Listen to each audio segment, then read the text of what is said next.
জয় বাংলা সৈনিক ভাই বোনদের দৃষ্টি আকর্ষণ করে বলবো, সর্বোচ্চ শেয়ার করবেন। তিনি মনে করছেন যে বাংলার মানুষ ভুলে গেছে।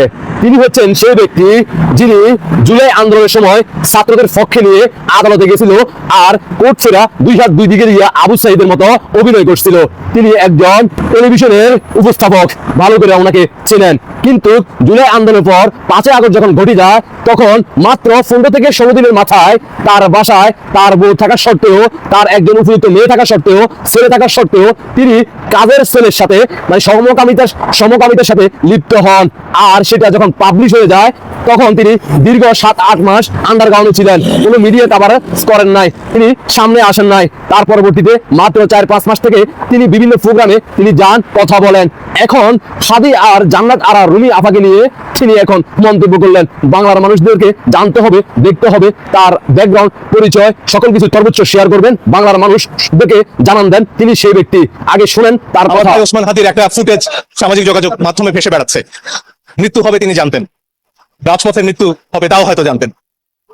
হাদি ভাই বলেছিলেন মৃত্যু হবে তাতে তার আপত্তি নেই, তাকে হত্যা করা হবে আপত্তি নেই, যাতে ন্যায় বিচার হয়, যাতে তার হত্যাকারীদের বিচার হয়, যাতে সামনে বাংলাদেশ এমন একটা দেশ হচ্ছে যেখানে মানুষ ন্যায় বিচারের উপর ভরসা রাখতে পারে। ওসমান হাদি তার জীবনের শেষ দিনগুলোতে মানুষের কাছে দাঁড়ে দাঁড়ে যাচ্ছিলেন ভোটের জন্য।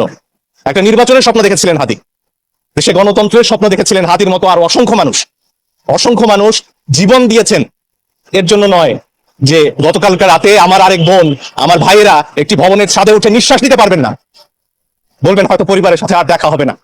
ওসমান হাদি এমন বাংলাদেশের স্বপ্ন দেখেননি। তাই ন্যায় বিচার নিশ্চিত করতে হবে। সরকারকে অবশ্যই দায়িত্ব নিতে হবে, প্রত্যেকটা প্রাণের নিরাপত্তা দিতে হবে, এর কোনো বিকল্প নেই। এবং আমাদের সবাইকে, বিশেষ করে গণমাধ্যম কর্মীদের সামনে আসতে হবে। আমাদের দায় শুধুমাত্র পর্যবেক্ষকের নয়, সেই দায় থেকে বেরিয়েই আমরা জুলাই অভ্যুত্থান করেছি।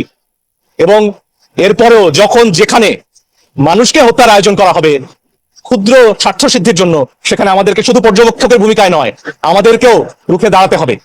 আমরা আইনের শাসন চাই, ন্যায় বিচার চাই, গণতন্ত্র চাই, এবং সবার উপরে হাদি হত্যাকাণ্ডের বিচার চাই। যাদেরকে পালিয়ে যেতে দেওয়া হয়েছে, কেন পালিয়ে যেতে দেওয়া হলো তার উত্তর চাই। তাদের দায়িত্ব নিতে হবে। এ দায় গণমাধ্যমের নয়, কোনো গণমাধ্যমের নয়, সরকারের। এবং সরকারকে অবশ্যই বিচার নিশ্চিত করতে হবে। এবং একই সাথে এখানে যারা আগুন দিয়েছে, যারা উস্কানি দিচ্ছে, তাদেরও বিচার নিশ্চিত করতে হবে।